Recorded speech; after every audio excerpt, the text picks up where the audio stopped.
18절을 본문으로 누구도 대신할 수 없는 특권 전도라는 제목의 말씀으로 함께 은혜를 나누고자 합니다. 올해 들어서 1월, 2월 2달 동안 새 생명에 대한 말씀을 드렸습니다. 가장 중요한 거죠. 그래서 구원, 거듭남, 영생의 다리, 구원의 객관적인 증거, 구원의 주관적인 증거. 그래서 우리 성도님들이 구원의 확신을 가지고 살아가기를 바라는 마음으로 2달 동안을 새 생명, 구원에 대해 말씀드렸고, 3월에는 신앙의 성장, 성숙에 관한 말씀을 드렸습니다. 그래서 신앙 성장에 따라 4단계를 말씀드렸죠. 처음에 예수 그리스도를 영접하면 자녀라고 그랬죠. 아기. 그 다음에 다음 단계가 누구예요? 어린아이. 어린아이는 하나님을, 아빠를 알아보고 아빠를 아버지라고 부른다고 했습니다. 그래서 기도로 소통한다고 그랬죠. 그래서 왼손을 들고 우리 기도의 손 이렇게 했었죠. 그 다음에 청년. 청년은 강하고 악한 사단마귀를 이긴다고 했습니다. 무엇으로요? 말씀으로. 그래서 오른쪽 손을 들고 말씀의 손 예화를 들었죠. 그리고 마지막 단계는 뭐예요? 아비의 단계. 아비는 하나님을 깊이 알아갑니다. 무엇으로? 묵상으로 깊이 알아갑니다. 그래서 묵상에 대한 말씀을 드렸습니다. 바라기는 역시 또 자녀에서 아이, 청년, 아비에까지 우리의 신앙이 성숙하고 자라가기를 소망합니다. 이어서 3월 29일부터는 교회 5가지 사명에 대해서 말씀을 드리고 있습니다. PPT 보여주세요. 한번 따라해 보겠습니다. 예배, 교육, 전도, 봉사, 친교. 이 5가지를 교회의 5대 사명이라고 거의 모든 교회 신학자들, 목사님들이 대부분 말씀합니다. 이 5가지가 교회의 5가지의 사명이에요. 예배는 하나님께 예배드리는 거죠. 교육하는 거, 양육하는 거예요. 우리 성도님들을 말씀으로 양육하는 겁니다. 주일학교를 양육하죠. 그 다음에 전도, 선교하는 거, 믿지 않는 불신자들을 전도, 선교하는 거. 그 다음에 교회 안에서의 봉사, 교회 밖으로의 봉사, 섬김. 마지막 우리 성도님들 간의 친교, 교제. 이 5가지가 중요해서 이제 이게 교회 5가지 사명을 하나씩 우리 교회의 스케줄에 맞게 요대로 하는 건 아니지만 하나씩 하려고 합니다. 말씀을 드리는데 3월 29일에는 예배에 대해 말씀드렸고, 지난주가 부활절이어서 부활에 관한 말씀을 드렸고, 오늘은 전도에 관해서 말씀을 드리려고 합니다. 오늘 전도한 간증도 있었기 때문에 전도에 대해서 말씀드리려고 합니다. 우리는 이 세상에 출생하는 것으로 인생을 시작합니다. 태어나는 걸 영어로 뭐라고 그래요? birth라고 그러죠. birth. Happy birthday to you 할 때 birth. 그 다음에 죽음으로 우리의 생이 마감이 됩니다. death라고 하죠. 그래서 출생과 이 죽음 사이에 저걸 여쭤보려고 했는데 벌써 보여주셨네요. 네. B하고 D 사이에 뭐가 있어요? 영어로 C가 있죠. choice, 선택입니다. 우리는 출생으로 우리의 삶이 시작되고 죽음으로 우리의 삶이 마감이 되는데 그 사이에 수많은 선택을 합니다. 인생은 선택이죠. 배우자 선택, 직업 선택, 얼마나 중요한 선택이 많은지 모릅니다. 그런데 더 중요한 선택이 있는데 바로 신앙의 선택입니다. 신앙의 선택은 이 땅에서의 삶은 물론 우리의 영원한 운명을 결정하기 때문입니다. 그러나 예수님을 우리의 구주와 주님으로 믿고 그리스도인이 되었다고 해서 거기서 신앙의 선택이 끝나는 것은 아닙니다. 믿기 시작한 후부터 나는 어떤 신앙생활을 해야 될지를 선택을 해야 됩니다. 그 가운데 중요한 선택이 바로 전도입니다. 믿는 사람이라고 해서 다 전도하는 것이 아닙니다. 어떤 그리스도인은 전도하지만 어떤 분들은 평생을 한 명도 전도 못하시는 분들도 있습니다. 아니, 전도에 대한 생각 자체를 가지고 있지 않은 분들도 계십니다. 사실 전도하려는 노력도 안 하고 인생을 마감하는 안타까운 분도 계시죠. 한국교회 미래를 준비하는 모임이라는 한미준이라는 모임이 있습니다. 이 한미준에서 한국갤럽과 공동으로 조금 오래됐지만 2005년에 한국교회 미래 리포트라는 프로젝트를 추진한 적이 있습니다. 여기서 성도님들의 신앙생활의 실태를 조사했습니다. 그 조사에 의하면 지난 1년간 누군가를 전도해서 교회에 등록하고 교회에서 신앙생활 할 수 있도록 하신 분이 몇 분이십니까? 라는 질문을 했을 때 그렇다라고 대답한 교인은 26.4%밖에 되지 않았습니다. 그러니까 1년 동안 한 명이라도 전도해가지고 교회에 등록을 시켜서 정착하게 하신 분이 26.4%. 그런 일이 없다라고 대답한 교인은 73.6%였습니다. 그러니까 4분의 1에 해당하는 성도님들이 전도를 하고 4분의 3에 해당하는 성도님들이 전도를 하지 않았다는 거죠. 이 보고서가 한국 교회 평균을 잘 반영하고 있다면 평균 교회에 출석하시는 분들 중에 전도에 대해서 능동적으로 생각하고 적극적으로 전도하시는 분이 몇 퍼센트예요? 25%, 4분의 1밖에 안 된다는 거예요. 4분의 3은 전도에 대해서 소극적이고 아예 전도 자체를 생각을 하지 않는 분들도 계시는 거죠. 우리 교회가 행축을 이제 진군식을 시작으로 시작을 했습니다.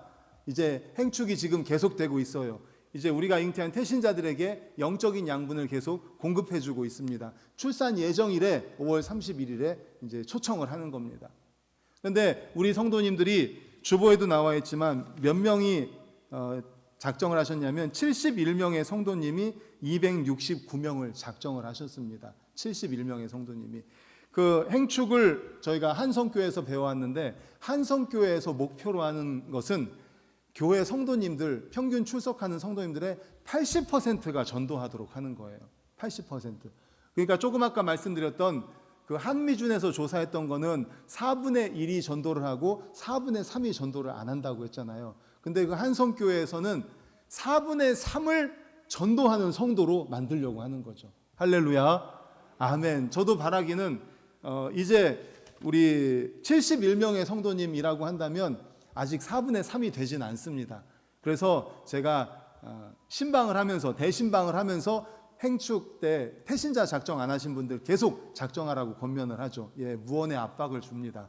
그래서 결국에는 작정을 하게 하고 그리고 계속해서 교회에서는 그 태신자에게 영적인 양분을 공급할 수 있도록 여러 가지를 계속 공급을 해드립니다. 기도하십시다. 또 전화하고 문자하십시다. 지난주에 부활절 계란을 드렸잖아요.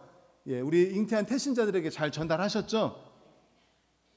네, 대답하신 분들이 한 4분의 1밖에 안 되는 것 같은데요. 이렇게 교회에서 태신자들에게 전달할 수 있도록 하면은 꼭 전달해 주십시오. 그리고 또 광고하겠지만 태신자들과 차를 마실 수 있도록 우리가 마련을 해드립니다. 그러면 태신자들과 꼭 차를 마시고 여러 가지로 초청장을 전달해드리면 초청장을 가지고 만나고 그래서 일주일에 최소한 한 번 이상을 만나는 게 중요해요. 만나면서 교제하고 만나면서 대화하고 만나면서 또 이야기하고 그러면서 점점 관계가 좁혀지는 거죠.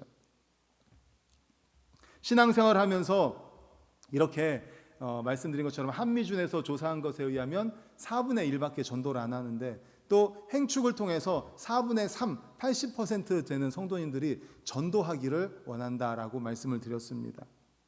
그렇다면 질문을 드리려고 합니다. 뭡니까? 평생 신앙생활 하면서 전도하지 않는 삶을 선택하시겠습니까?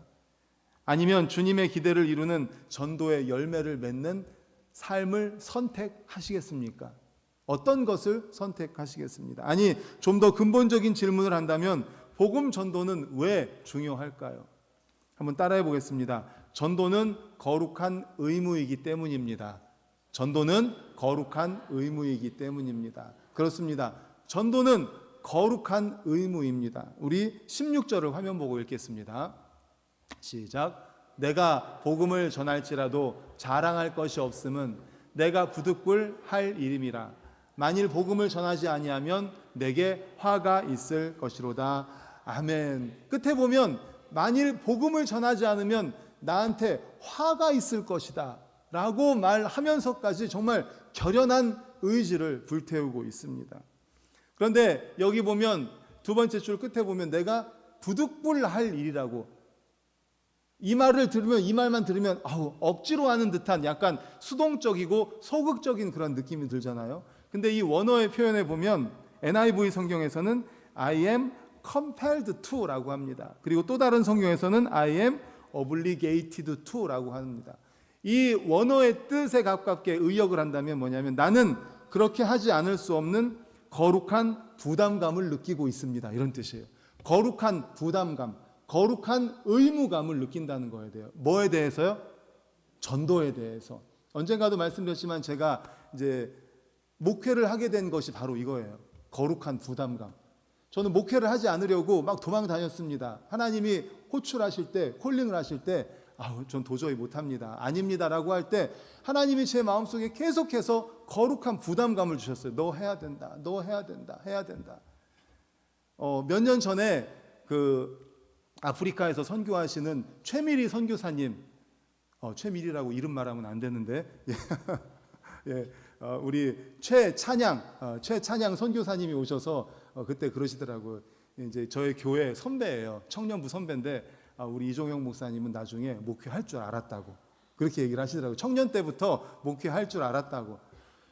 근데 이제 주변의 분들은 그렇게 봤지만 저는 도저히 감당할 수가 없습니다 라고 도망 다녔는데 계속해서 저의 마음속에 거룩한 부담감을 주셨어요. 너 이거 해야 된다, 해야 된다. 근데 지금은 너무 감사하고 있습니다. 이걸 안 했다면 어떻게 됐을까? 예. 그런데 전도도 마찬가지입니다. 거룩한 의무, 거룩한 부담감을 가지고 사도 바울은 했는데요. 전도를 하고 나면 너무나 감사하고 감격하게 됩니다. 우리 권사님도 말씀하셨잖아요. 그 새 가족이, 새신자가 교회에 정착해서 영혼 구원받고 그리고 나서 인생의 변화를 받고 삶의 가치관이 바뀌어서 신앙생활하는 걸 보면 그렇게 기쁠 수가 없습니다. 그래서 하나님께서는 우리에게 부득불, 거룩한 부담감으로, 거룩한 의무감으로 우리에게 말씀하고 계시는 것입니다. 사도 바울을 구원하신 이유가 바로 이거예요. 거룩한 부담감, 거룩한 의무감을 가지고 자신에게서 이 전도가 멈추지 말라는 겁니다. 그래서 행축 때마다 항상 말씀드렸는데 우리의 구원은 시작입니까? 끝입니까? 시작이죠. 우리의 구원은 시작입니다. 내가 구원받았으니까 끝! 이게 아니라 내가 구원받았으니 이제 거룩한 부담감을 가지고 의무감을 가지고 내 주변에 있는 사람들을 전도해야 된다. 이것이 바로 사도 바울이 느끼고 있었던 부득불할 일이었다는 것입니다. 그래서 예수님께서는 사복음서 끝에 그리고 승천하시기 전에 사도행전 처음에 이렇게 말씀하셨어요. 우리 파워포인트 보여주세요. 다 같이 마태복음부터 읽겠습니다. 시작. 가서 모든 민족을 제자 삼으라. 마가복음은 만민에게 복음을 전파하라. 누가복음 죄 사함을 받게 하는 회개가 모든 민족에게 전파될 것이다. 요한복음 내가 너희를 전도의 목적으로 세상으로 보낸다. 사도행전 우리의 가까운 곳에서 시작하여 먼 땅끝까지 증인이 되리라. 아멘, 아멘. 이게 바로 예수님이 이 땅에 오신 목적입니다. 예수님께서 사복음서를 통해서 우리에게 지상 최대 위임 명령, 대사명을 말씀해 주고 계십니다. 복음을 전파해라. 영혼을 구원해라. 내가 이 땅에 온 이유가 바로 이것이다. 그리고 이게 교회의 본질이고 교회의 목적입니다. 그리고 승천하시기 전에 사도행전을 통해서 또 말씀하십니다. 영혼 구원해라. 영혼 구원해라. 사도 바울은 로마서 1장 14절에서 15절에도 이렇게 말씀하면서 이렇게 말씀합니다. 다 같이 시작. 헬라인이나 야만인이나 지혜 있는 자나 어리석은 자에게 다 내게 빚진 자라. 15절.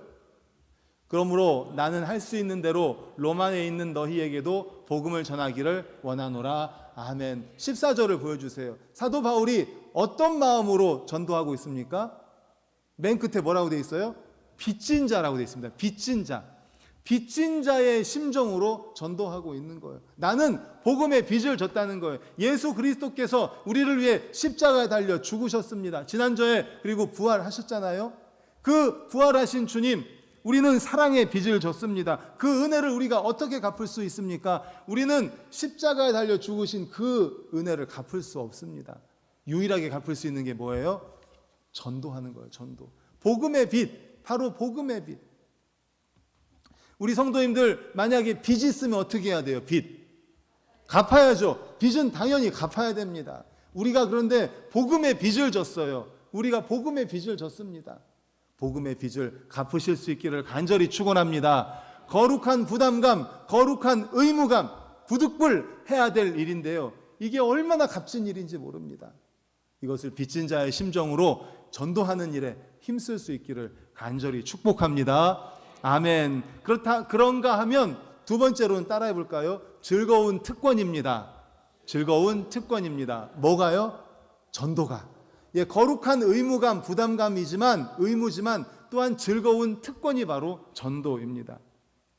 바울은 전도를 부득불 해야 할 일, 거기서 멈추지 않습니다. 우리가 어떤 일을 할 때 의무감만으로 한다면 너무너무 힘들 겁니다. 책임감만으로 한다면 너무 힘들 거예요. 만약에 목회를 의무감, 책임감만으로 한다면 못합니다. 그런데 목회를 하면서 우리 성도님들이 변화되는 것을 보고, 우리 성도님들이 정말 구원의 확신을 갖고 열심을 내서 봉사하고 찬양하고 교사로 헌신하고 안내하고 주차하고 뭐 이런 것들을 보면요, 정말 너무너무 감사해요. 감격스러울 수밖에 없어요. 아니, 어떻게 저렇게 사람이 변할 수가 있을까? 바로 예수 그리스도를 만남으로 사람이 바뀔 수가 있는데, 그 바뀌는 모습을 보면 너무너무 기쁘고 감사해요. 의무감으로, 책임감만으로 한다면 목회 못합니다. 전도도 마찬가지입니다. 의무감으로, 부담감만으로만 한다면 못합니다. 고통스러운 의무의 수행이기 때문이죠. 그런데 바울은 복음 전도를 상급이 기다리는 즐거운 특권으로 인식했습니다. 우리 17절 상반절 다 같이 읽겠습니다. 시작. 내가 내 자의로 이것을 행하면 상을 얻으려니와. 아멘. 전도를 자의로 하면은 뭘 얻는다고요? 상. 분명히 말씀하고 있습니다. 상을 얻는다. 단순히 의무로만 사도 바울은 전도를 자각한 것이 아니라 자의로 기뻐서 행하면 거기에는 분명한 상이 있다라고 말씀합니다. 그런 의미에서 그리스도인들에게 복음 전도는 거룩한 의무일 뿐만 아니라 즐거운 특권입니다. 상급이 예비되어 있는 즐거운 특권입니다. 그러나 이 상급을 우리가 천국에서만 누릴 면류관으로 이해해서는 안 됩니다. 18절에 보면 바울은 자신의 입으로 그 상급에 대해서 말하는데, 우리 18절 화면 보고 읽겠습니다. 시작. 그런즉 내 상이 무엇이냐? 내가 복음을 전할 때 값없이 전하고 복음으로 말미암아 내게 있는 권리를 다 쓰지 아니하는 이것이로다. 아멘. 여기서 바울은 자신이 누릴 수 있는 권리를 포기하고 복음 전도에 십자가를 지는 것 자체가 자신의 상급이고 특권이라고 말하고 있습니다. 역설적인 고백이 이해가 되십니까? 한 예화를 통해서 설명해 드리려고 합니다. 어느 목사님이 병원 원장님으로부터 들은 얘기인데, 이 병원에 어떤 권사님이 그렇게 자원봉사로 오신대요. 자원봉사로 오셔가지고 그 환자들을 위로하면서 또 복음을 전하고 그렇게 자원봉사를 하시대요. 너무너무 감사해서 이 원장님이 어느 추석에 봉투에다가 200만 원을 담아가지고 이 권사님께 드렸대요. 자원봉사 하시는데 쓰시라고. 그런데 이 권사님이 봉투를 들고서 원장실로 찾아가가지고, 원장님, 왜 제 상급을 뺏으려고 하십니까? 제가 만약에 이것을 주시는데 이것을 받는다고 하면 겨우 이런 물질의 보상을 바라고 여기서 봉사한 꼴이 되는 것 아닙니까? 제가 이것을 받으면 더 이상 이곳에서 기쁨으로 일하지 못하게 될 것입니다. 이렇게 얘기했다는 거예요. 그래서 이 원장님이 너무 부끄러웠다고 이야기를 했답니다. 본문에 나오는 바울의 고백이 이런 차원의 고백이 아니었을까요? 그렇습니다. 바울에게는 전도 그 자체가 즐거움이고 기쁨이었다는 사실을 믿으시기를 간절히 축원합니다. 아멘. 그렇습니다. 바울에게는 전도가 감사고 전도가 감격이고 전도가 기쁨이고 전도가 즐거움이에요. 자신을 구원해 주신 하나님께 너무나 감사했던 것, 자신이 구원받은 것이 너무 감사해서 이 전도를 나에게서 멈춰서는 안 되겠다. 이 전도를 흘려보내야 되겠다. 나를 구원의 통로로 써야 되겠다. 그래서 전도하는 것이 즐거움이고 전도하는 것이 기쁨이고 감사, 감격이었던 것입니다. 이것은 전도를 통해서 영혼을 구원으로 이르게 하고 또 반석교회에서 함께 신앙생활하면서 잘 정착하고 생각이 바뀌고 가치관이 바뀌고 인생이 바뀌는 것을 본다면요, 전도를 안 할 수가 없습니다. 그 감사와 감격이 너무너무 크기 때문에 사랑하는 성도님들, 이 특권을, 즐거운 특권을 누리시기를 간절히 소망합니다. 우리가 잉태한 태신자들 있잖아요. 그 소망을 가지십시오. 이들이 예수 그리스도를 영접하고 삶이 바뀌고 가치관이 바뀌고 인생이 바뀌어서 이 땅에서 정말 기쁨과 감사로 인생의 목적이 무엇인지를 발견하고 삶의 비전이 무엇인지를 발견해서 이 땅을 행복하게 살 수 있는 그 소망을 가지시기를 바랍니다. 그 특권을 누리시기를 바랍니다. 그래서 우리는 전도가 바로 우리가 누리는 즐거운 특권이라는 것, 바로 그 태신자들이 전도를 받아서 예수 그리스도를 영접하고 변화받아서 이 땅에서 정말 행복한 삶을 살게 된다는 것, 그것을 바라볼 때에 누리는 그 기쁨, 즐거움, 그것을 소망하면서 우리 전도할 수 있기를 간절히 축원합니다. 아멘. 그래서 전도는요, 즐거운 특권인 거예요. 마지막으로 전도는 따라해 볼까요? 포기할 수 없는 사명입니다. 포기할 수 없는 사명입니다. 우리 17절 하반절을 화면 보고 읽겠습니다. 시작. 내가 자의로 아니한다 할지라도 나는 사명을 받았노라. 아멘. 바울은 물론 자의로 자원하는 마음으로 전도하고 있지만, 즐거움으로 전도하고 있지만, 때로는 이런 즐거운 마음이 동반되지 않는다고 할지라도 여전히 포기할 수 없는 내 사명이다라는 것입니다. 여기서 사명이라는 말 무엇입니까? 사명은 믿는 하인한테 뭔가를 맡기는 거예요. 집안일을 맡기는 거예요. 바울은 전도를 하나님이 자신을 신임하셔서 하나님의 가족이 된 자신에게 특별한 사명으로 맡기신 것이라고 믿고 있는 것입니다. 그렇습니다. 전도의 사명은 하나님이 천사에게도 맡기지 않은 아주 고귀한 특별한 사명입니다. 그분의 자녀들에게만 맡겨주신 사명인 거죠. 찬송가 508장에 보면 우리가 지금은 나그네 되어도 라는 찬양이 있습니다. 거기에 보면 주 내게 부탁하신 일 천사도 흠모하겠네. 화목해 하라신 구주의 말씀을 온 세상 널리 전하세 라고 이 작사가가 이렇게 했다는 거예요. 이 찬송가에 대한 이야기를 드리려고 합니다. 이 찬송가의 작사가인 카셀은 원래 의사였습니다. 성공적인 의사였어요. 그리고 교회에서도 열심히 봉사하는 신실한 믿음의 사람이었습니다. 그가 출석하던 네브래스카주의 한 침례교회에서 모범적으로 봉사했고, 그리고 병원 일도 열심히 하면서 환자들을 어떻게 해서든지 전도하려고 노력하셨던 분입니다. 언제 어디서나 그의 삶의 이유, 그의 존재 이유는 전도였습니다. 어느 날 그는 돈 버는 것보다 전도하는 것이 그렇게 좋으냐는 질문을 누군가로부터 받았을 때 이렇게 대답을 했습니다. 그럼요. 결국 우리는 이 땅에서 나그네 아닙니까? 나그네로 살아가는 이 땅에서 우리가 할 수 있는 것 중에 가장 좋은 것이, 가장 기쁜 게 전도 말고 또 뭐 있습니까? 천사도 흠모하는 일 아닙니까? 이렇게 고백하는 것을 옆에서 부인이 들은 거예요. 부인이, 여보, 천사도 흠모하는 일 너무나 감동입니다. 집에 와가지고 이것을 가지고 시를 좀 써주세요. 내가 거기다 곡을 붙여서 찬송가를 만들겠습니다. 찬송시를 만들겠습니다. 그래서 이 카셀이 시를 쓴 거예요. 천사도 흠모하는 일이라고 하면서 쭉 시를 쓴 것에다가 이 부인이 원래 음악을 전공했어요. 곡을 붙인 게 바로 찬송가 508장인 거예요. 우리가 지금은 나그네 되어도. 이 두 분이 그런데 이 카셀 의사가 60세가 되었을 때 이제 자기는 이 의사를 그만두고 목회를 해야 되겠다. 그래서 자신의 온 인생을 하나님께 바쳐야 되겠다. 전도하는 일에 힘써야 되겠다라고 생각하고 목회를 하게 됩니다. 이제 더 이상 돈도 못 벌고 인간적인 대접도 잘 못 받겠지만 그는 기쁘고 감사했습니다. 첫 번째 부임지인 콜로라도 덴버의 작은 침례교회 취임 예배에서 그는 취임사 대신에 바로 이 찬양을 불렀습니다. 우리가 지금은 나그네 되어도, 다 같이, 화려한 천국에 머자나 가리니 이 세상 있을 때 주 예수 위하여 끝까지 힘써 일하세.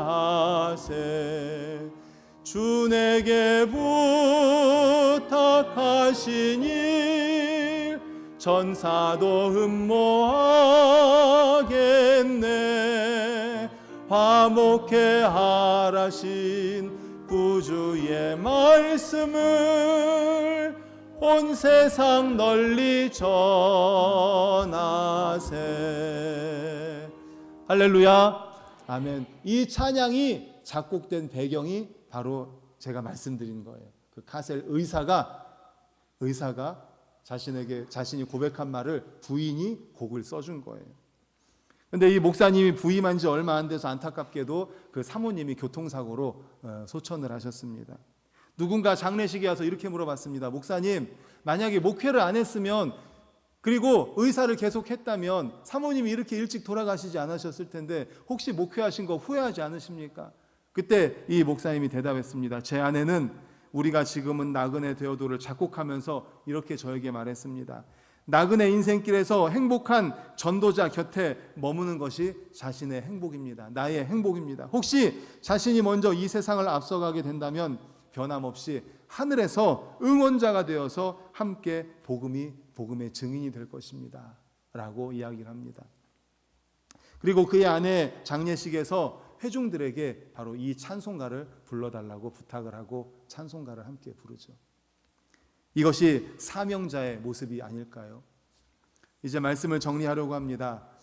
우리는 3월 중순에 진군식을 시작으로 봄 행축을 시작했습니다. 지금 행축 중입니다. 행축은 그러니까 진군식부터 시작해서 영적인 양분을 계속 공급해주고 초청주일에 초청하고 그 후속 관리까지. 그러니까 행축은 행사가 아니에요. 행축은 어떻게 보면은 우리의 일상이에요.